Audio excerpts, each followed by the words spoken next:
एक लड़की है सोनम, उसका विवाह हुआ एक राजा नाम के लड़के से। मतलब उस लड़की के लिए भगवान ने तो वही लड़का बनाया था कि नहीं बनाया था। उसकी तो शादी भी हो गई, इंदौर का वो लड़का, इंदौर की घटना, शादी भी हो गई। परमात्मा ने उस लड़की के लिए कौन सा लड़का बनाया था? वो राजा नाम का लड़का। शादी भी हो गई, तुम रहने भी लग गई, लेकिन तुमने क्या किया? अपना दिमाग चलाया। ईश्वर की मर्जी में आप खुश नहीं हैं और आपने क्या किया कि अपने राजा नाम के पति को मार डाला, हनीमून के बहाने खून कर दिया, खाई में ढकेल दिया मार के, और आपने अपने एक दूसरे यार से, टपोरी के संग आप रहना चाहती हो। मतलब आपने विधि के विधान को बदलना चाहा ना। किसको चैलेंज किया उस लड़की ने? बोलो जोर से। जिस विधाता ने तुम्हारे लिए जो लड़का नियुक्त किया था, तुमने उसे तो मार दिया। यदि ईश्वर ने वही लड़का नियुक्त किया होता तो तुम्हारा उससे विवाह हो जाता ना, जिससे तुम प्रेम करती हो।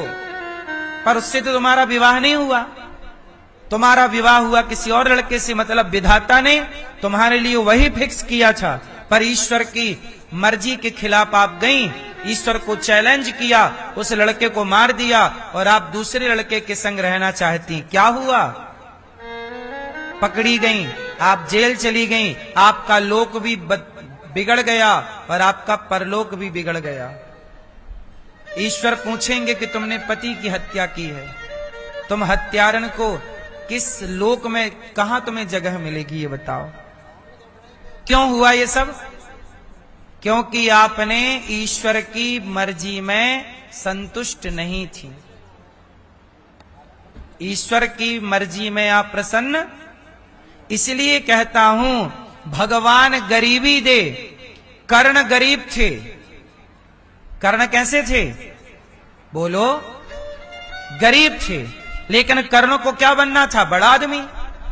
तो बड़ा आदमी कैसे बने? तो दुर्योधन से दोस्ती कर ली और दुर्योधन से ले लिया अंगदेश, और दुर्योधन सारी जिंदगी नचाता रहा। अब नाचो, गलत करो, क्योंकि आप ईश्वर के विधान में प्रसन्न नहीं हैं। क्यों मैया? जब ईश्वर ने आपके लिए गरीबी बनाई है, सुदामा के भाग्य में गरीबी थी, तो सुदामा उस गरीबी में प्रसन्न थे ना, उस समय ईश्वर का चिंतन कर रहे थे। दुर्योधन तो नहीं गए किसी से हाथ मिलाने के भैया। एक राजा ने बुलाया सुदामा को कि सुदामा जी आप मेरा जरा सभा में गुणगान करो, मेरे लिए जरा मेरी तारीफ करो तो मैं तुम्हें पैसा दूंगा। तब सुदामा ने डांटा। सुदामा ने कहा, सुन राजा अब त्याग दे झूठा मान गुमान, 2 दिन की है जिंदगी, 2 दिन की है शान। कल राजा कोई और था, कल होगा कोई और, किसी एक के शीश पर सदा रहे नाम और। सुदामा ने डांटा कि राजन, मैं तेरा गुणगान नहीं गाऊंगा, मेरी वाणी तो सदा भगवान का गुणगान गाती है, मैं किसी व्यक्ति का क्या गुणगान गाऊं? तेरे जैसे राजा कितने आए गए, मैं तेरा नहीं गाऊंगा। तो उस राजा ने सुदामा जी को सीढ़ियों से धक्का मरवाया, बहुत दंड दिया, बोले तू मार ले, पर मैं तेरा गुणगान नहीं गाऊंगा, भगवान का गुणगान गाता हूं। एक बार मैं एक जगह कथा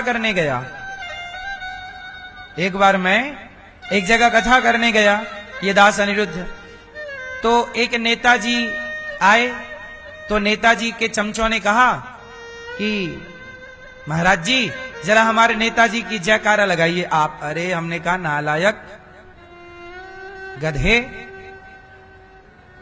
हमारी वाणी भगवान की जयकारा लगाती है, ये 2 कौड़ी के नेता की जयकारा मैं लगाऊं? क्या ये भगवान के बराबर है? होगा तेरा भगवान। मैंने डांटा उसको। मैंने कहा साले तुम लगाओ, तुम बिको पैसों में। हम लोगों की वाणी तो केवल ईश्वर की जयकारा, ईश्वर का गुणगान करने के लिए है, किसी व्यक्ति का गुणगान करने के लिए नहीं। व्यक्ति तो सही है तो उसे कहा जाएगा कि यह व्यक्ति सही है, गलत को गलत कह दिया जाएगा ये व्यक्ति गलत है। पर यशगान गुणगान तो केवल भगवान का ना होगा इस वाणी से।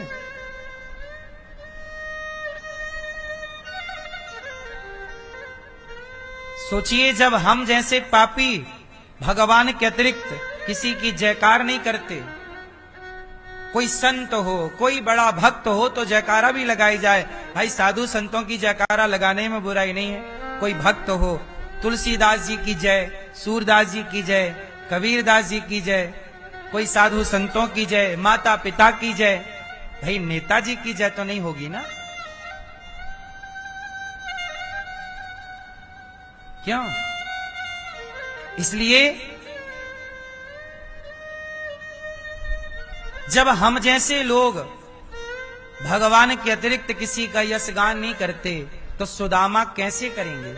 सुदामा को मारा राजा ने, बोले मार, पर मैं तेरे लिए पद नहीं गाऊंगा। यही हुआ यहां वृंदावन में। हरिदास जी महाराज थे जिन्होंने बिहारी जी को प्रकट किया। उनके पास एक मुगल शासक राजा आया, तानसेन इनका चेला था। तानसेन बहुत अच्छे पद गाता था। तो अकबर ने कहा कि तानसेन, जब तू इतना अच्छा गाता है तो तेरे गुरु कितना अच्छा गाते होंगे, जरा एक काम कर, अपने गुरु को लेकर आ। तानसेन ने कहा मेरे गुरु आपके दरबार में नहीं आ सकते।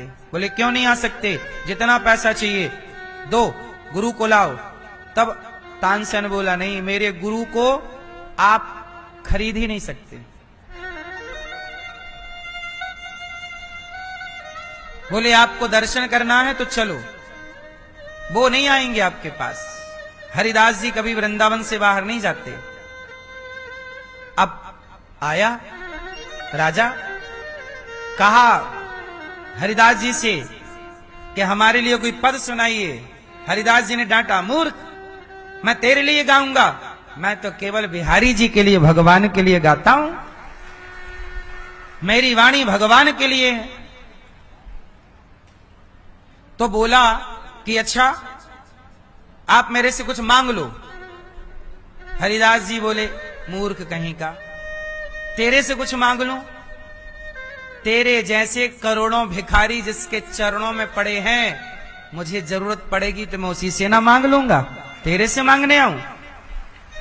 तेरे जैसे करोड़ों भिखारी तो वहां लाइन लगा के खड़े हैं ईश्वर के दरबार में, मैं तेरे से क्यों मांगू? चरणों में गिर पड़ा, महाराज क्षमा करो, क्षमा, मेरे ला कोई सेवा बताओ। तब हरिदास जी ने कहा अच्छा तू नम्रता से बोल रहा है तो एक काम कर, यमुना जी में जा और वहां एक घाट टूट गया है। यमुना जी में नहाने के लिए घाट होता ना, सीढ़ियां, वो घाट टूट गया है। यदि तेरे पास कुछ पैसे हो तो जरा हमारी यमुना मैया का घाट रिपेयर करा दे, मरम्मत करा दे। अच्छा, बोला आपने बहुत छोटा काम दिया है, ये घाट मरम्मत कराना मेरे लिए क्या बड़ी बात, पहले जा देख पहले। तो हरिदास जी ने उस मुगल शासक को बोला जाके दे। जब वो घाट गया तो हरिदास जी ने अपने तप के प्रभाव से, अपनी शक्ति के प्रभाव से उसको थोड़ी देर के लिए दिव्य चक्षु दे दिए ताकि वो दिव्य वृंदावन को देख सके। जब देखा तो वो घाट कोई ईंट पत्थर का नहीं था, करोड़ों करोड़ों हीरे मोती का बना, करोड़ों करोड़ों, जिसकी कोई राजा बोला कि मेरे खजाने में इतना धन है ही नहीं कि मैं से घाट के इतने से टुकड़े को रिपेयर करा सकूं। चरणों में गिर पड़ा, महाराज आपने मेरी आंखें खोल दी। सोचिए, ऐसे संत जिनकी वाणी भगवान के लिए है, इसलिए कहता हूं वाणी भगवान के लिए होनी चाहिए। तो क्या हुआ, हम आपको बस ये समझाना चाहते हैं कि ईश्वर जो दे रहे, सुदामा गरीब थे, क्या सुदामा ने कोई खुरापात किया? अपना दिमाग लगाया? देखो दिमाग लगाओ, ईमानदारी से सीधे चलो।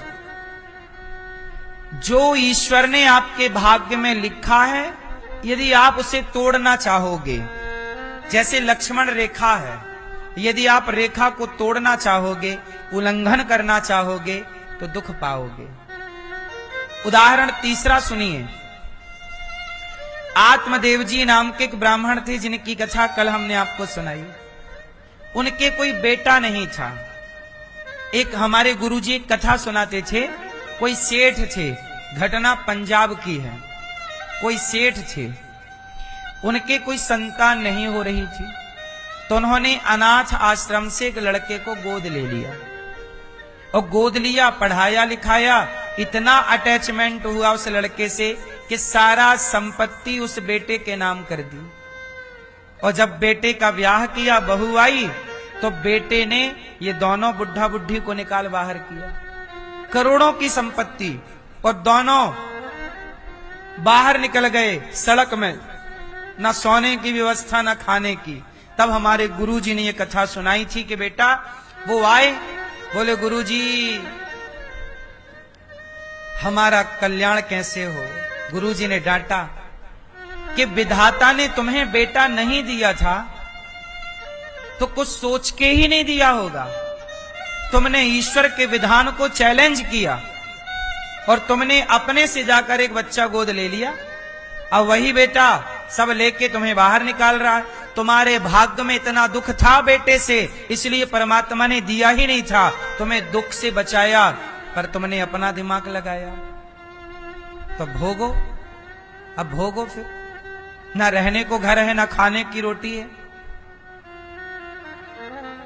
इसलिए विधाता ने जो नहीं दिया उस पर भी कृपा है, और जो दिया है उस पर भी कृपा है। हम लोग क्या करते हैं, नहीं दिया तो कैसे भी करके हमें चाहिए, फिर वही दुखदाई होता है।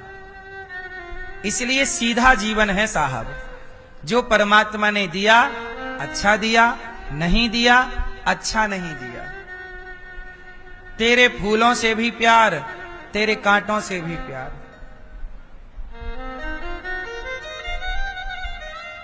ज्यादा अपना दिमाग ना लगाओ, वरना कई उदाहरण मैं आपको बता सकता हूं। कर्ण का उदाहरण देख लीजिए, इनके भाग्य में गरीबी थी, पर ये अमीर बनने के चक्कर में बिक गए बाजार में। दुर्योधन के हाथ बिक गए कि नहीं? क्या किया फिर?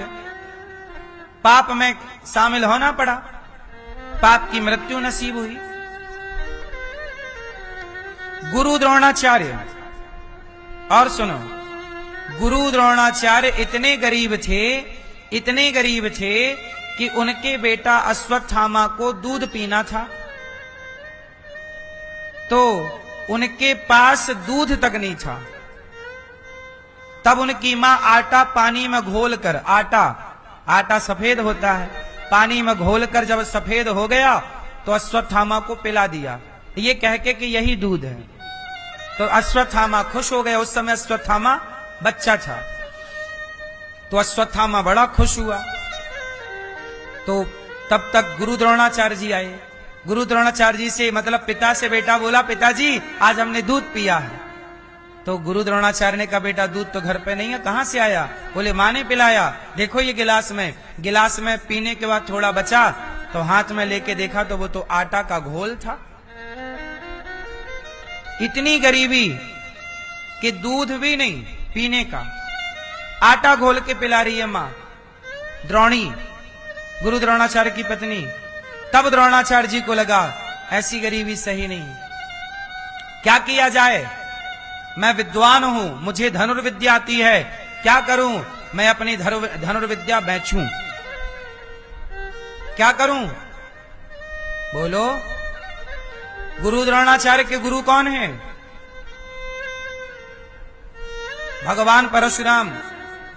और परशुराम जी ने कहा है कि विद्या बेचना नहीं, योग्य शिष्य मिल जाए तो पढ़ाओ, पर पैसे लेकर मत पढ़ाओ। आज भी हमारे शास्त्रों में, हमारे सनातन धर्म में मैया शिक्षा फ्री में दी जाती है, पैसे लेकर नहीं दी जाती। आज भी वृंदावन में गौरी गोपाल गुरुकुल है, ये दास अनिरुद्ध, मैं भी गुरुकुल में पढ़ा हूं, और मैंने भी अब गुरुकुल स्टार्ट किया, तीसरा साल चल रहा है ये गुरुकुल का। गौरी गोपाल गुरुकुल है, वहां 150 बच्चे रहते हैं और वहां बच्चे पढ़ते हैं, वेद पढ़ते हैं, पुराण पढ़ते हैं, गीता पढ़ते हैं, उपनिषद पढ़ते हैं, दर्शन पढ़ते हैं, न्याय पढ़ते हैं, सांख्य पढ़ते हैं, मीमांसा पढ़ते हैं, सब कुछ पढ़ते हैं। परंतु गौरी गोपाल गुरुकुल में 150 बच्चे हैं, पर हम उनसे 1 भी रुपए फीस नहीं लेते, 1 रुपए। ये सारे बच्चे देखो वेद पढ़ रहे हैं, सत्स्वर, ये हाथ देख रहे हैं इनका हिल रहा है, ये वेद का स्वर लगा रहे हैं, सत्स्वर वेद होता है। वेद जब पढ़ते हैं तो स्वर के साथ पढ़ते हैं। ये गौरी गोपाल गुरुकुल हमारे गुरुजी पढ़ा रहे हैं, वेद वाले गुरुजी पढ़ा रहे हैं, हर विषय के अलग अलग गुरुजी हैं पढ़ाने के लिए। हमारे यहां शिक्षा कैसी रही है बोलो?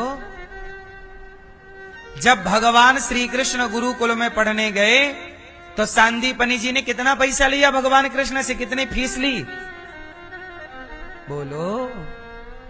श्री कृष्ण ने कितनी फीस चुकाई? उत्तर दो मेरी मां।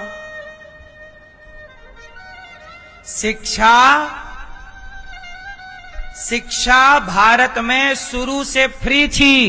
जब से सरकारों का शासन आया तब से शिक्षा का मूल्य लगने लग गया है, वरना पहले फ्री थी भारत में शिक्षा। भारत में शिक्षा पहले क्या थी? फ्री थी। और जब तक शिक्षा फ्री थी तब तक हमारे देश में महान गणितज्ञ आर्यभट्ट जैसे लोग होते थे, जिन्होंने दुनिया को शून्य और दशमलव दिया। हाँ या ना? जब तक शिक्षा फ्री थी तो चाणक्य जैसे विद्वान होते थे, और चाणक्य जैसे ज्ञानी पढ़ाकर अपने सामान्य से शिष्य को सम्राट बनाकर, चंद्रगुप्त मौर्य को सम्राट बनाकर बिठा देते थे। निःशुल्क शिक्षा, 1 रुपए ना लिया चंद्रगुप्त को पढ़ाने का चाणक्य ने। शिक्षा इस देश में फ्री थी और शिक्षा पर सबका अधिकार था। ऐसा नहीं कि किसी एक का था, सबका था। अच्छा ये बताओ, हमारे भारत में एक संत हुए हैं रैदास जी, जिन्हें रविदास जी कहते हैं, संत रविदास जी। संत रविदास जी कितने विद्वान हैं, कितने योग्य हैं, जिनके पद, जिनकी बातें आज तक सत्य हैं, प्रमाणित हैं। जो अपने जिन्होंने कहा कि मन चंगा तो कठौता में गंगा, कठौता से गंगा को प्रकट किया, ऐसे संत रविदास जी। अब बताओ, वो मोची का काम करते हैं,